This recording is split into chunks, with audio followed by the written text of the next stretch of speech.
और कब तक आएगा वो, कोई ट्रिगर कब होगा वो? देखो अनुज, इस तरह का जो ये जो हास्यास्पद व्यंग्यात्मक कटाक्ष जो है, ये भी मार्केट में बनने वाले बॉटम के आसपास बड़ा बढ़ जाता है।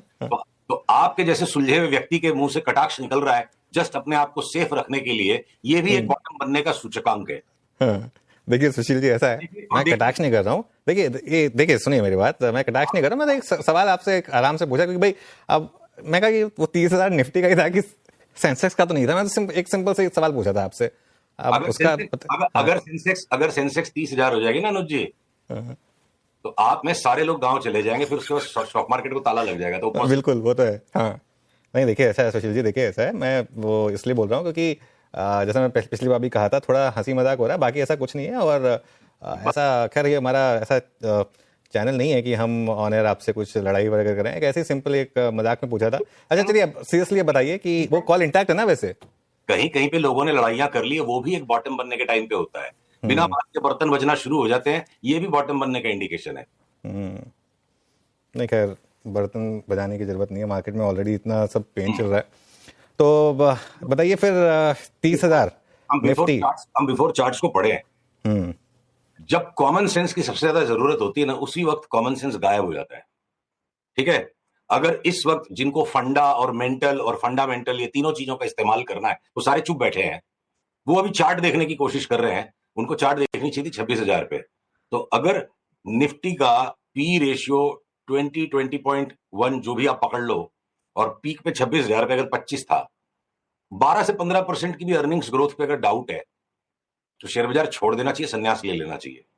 ठीक है, तो आप नीचे में 12, ऊपर में 15, उससे ज्यादा मेरे को बड़ी रेंज दिखती नहीं है।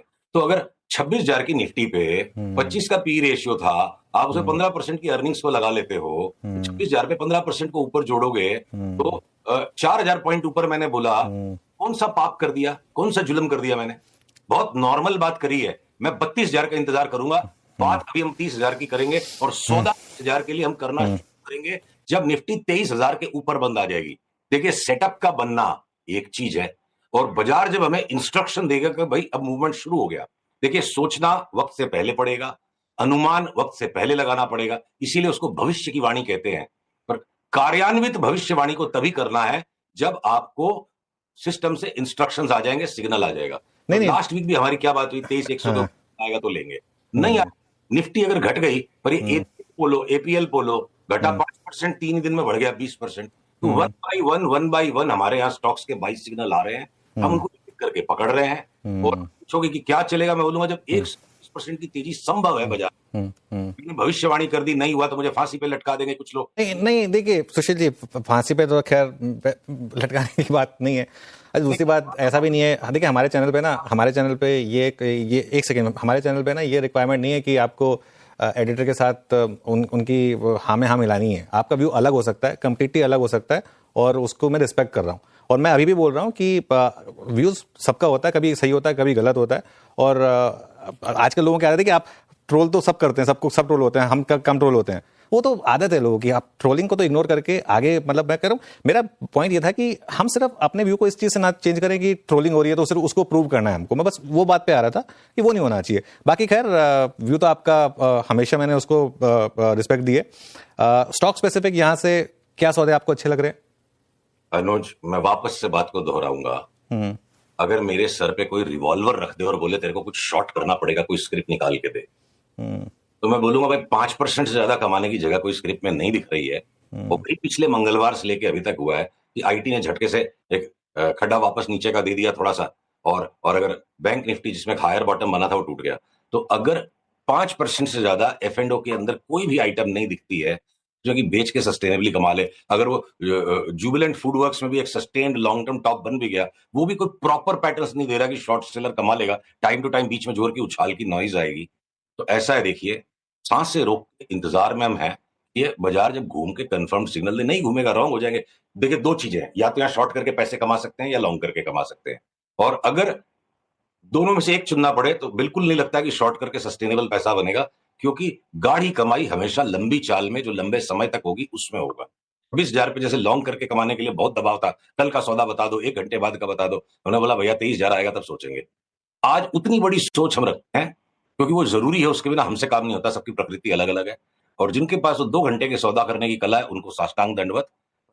अगर यहां से बाजार घूमने की तैयारी में, और 220 के 220 F&O के स्टॉक्स ऐसे हैं जिनमें अंडर परफॉर्मर हो सकता है कोई बाइंग करके, आईटीसी जैसा स्टॉक 20% या 25% ही मूव देगा, 50 नहीं देगा, या इंडियन होटल्स 25% देगा, तो अनुज यहां से एक एक करके सब में सिग्नल आएंगे। और अब जैसे महिंद्रा एंड महिंद्रा पे हम रिलक्टेंट थे कि 4 व्हीलर्स में हमें महिंद्रा एंड महिंद्रा नहीं, हमें टाटा मोटर्स पे ही ध्यान देना, महिंद्रा एंड महिंद्रा अचानक 15% घट गया, तो छोटे मोटे फर्क है। ब्रॉडली अनुज आज की वार्ता को थोड़ा संक्षिप्त रखते हुए, क्योंकि बाजार ने एकदम निफ्टी ने जैसे गर्दन पे चाकू सा रखा हुआ है, घूमने दीजिए इसको, 20,000 के ऊपर निफ्टी वापस चलेगी, तब हम डिटेल में सारी चीजों की वार्ता करेंगे। और एक और जरूरी बात, कोई पूछे कि कौन से लेवल के नीचे जाओगे तो तुम शॉर्ट करोगे, मेरा एक अनुरोध है, इस पर विचार कीजिएगा।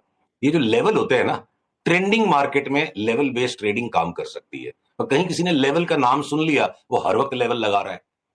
जब मार्केट्स में बड़े टॉप और बॉटम बनते हैं, जहां पे अभी ट्रायंगुलेशन प्रोसेस चल रहा है, इंट्राडे की भी पैटर्न्स जो है ना बड़े डबल मीनिंग डायलॉग्स जैसे हैं, जहां पे आप लेवल बेस्ड काम करोगे, it will be over simplification. मैं काश इसको और ज्यादा आर्टिकुलेट कर पाता आपके शो पे 7-8 मिनट बिल्कुल लेना उचित नहीं है।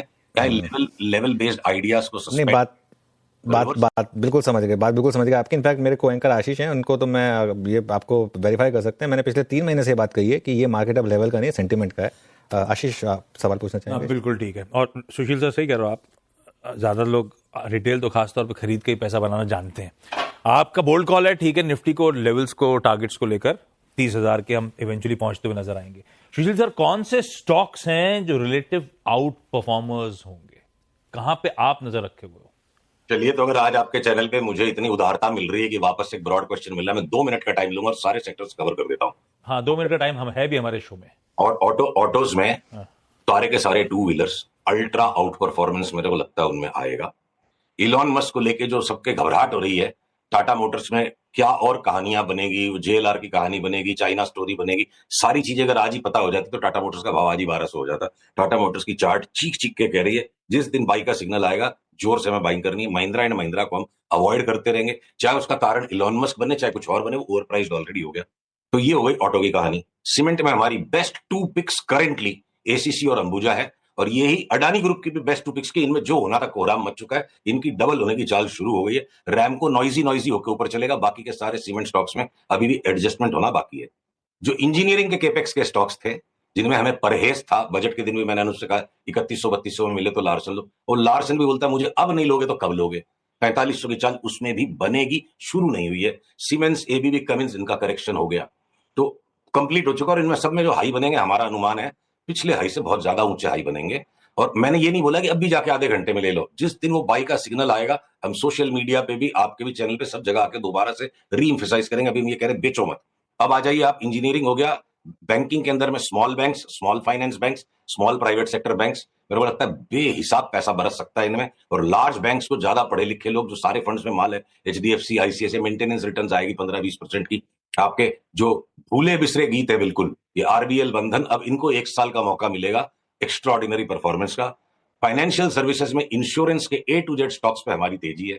अनुज, मेरे को इतनी भयंकर आने वाले समय में तेजी की संभावना दिखती है कि जिस जोमेटो पे भी मैं भावावेश में आके बोल गया था टमाटर और जोमेटो का भाव सेम हो जाएगा, और आज वो जोमेटो कहां से कहां पहुंचने के बाद जो करेक्शन दे चुका है, चाहे वो इंडेक्स में आ रहा है, ये कारण बनेगा जो भी बनेगा। हमने 7 दिन पहले जोमेटो पे भी कॉल लिया कि 100 रुपया तो ये भी बढ़ेगा। तो अक्रॉस द बोर्ड देखिए, अगर आज मैं बहुत ज्यादा स्पेसिफिक्स में बात नहीं, जब फार्मा के अंदर आप सन फार्मा, डॉक्टर रेड्डीज को इग्नोर कर दो, मेंटेनेंस रिटर्न्स 15-20% की under performance to Nifty. But ये जो छोटे वाले हैं, बायोकॉन, आपके लॉरस लैब्स, आपका शिल्पा मेडकेयर, आपके ये जो कौन सा है नाम उसका, जी से, ग्लैंड फार्मा, ये सारे छोटे वाले फार्मा के स्टॉक्स में भी वापस 40-50% की तेजी है। केमिकल्स के नाम अगर दबे पड़े हैं तो सारे अमाइंस के स्टॉक्स वापस भाग जाएंगे। सवाल ये है कि क्या लेना है, मेरे को 2025 के लिए बहुत कठिन सवाल नहीं लग रहा है। सवाल महत्वपूर्ण ये रहेगा कि कब लेना है। और मैं, आप और भी कोई सेक्टर्स पूछो जो मैं अगर स्लिप कर, एफएमसीजी में आप आईटीसी को छोड़ के और सारे के सारे ले लो। चलिए ठीक है सुशील जी, ऐसा है कि आज का तो टाइम तो खत्म हो गया हमारा, लेकिन अगले ट्यूसडे को और डिस्कस करेंगे।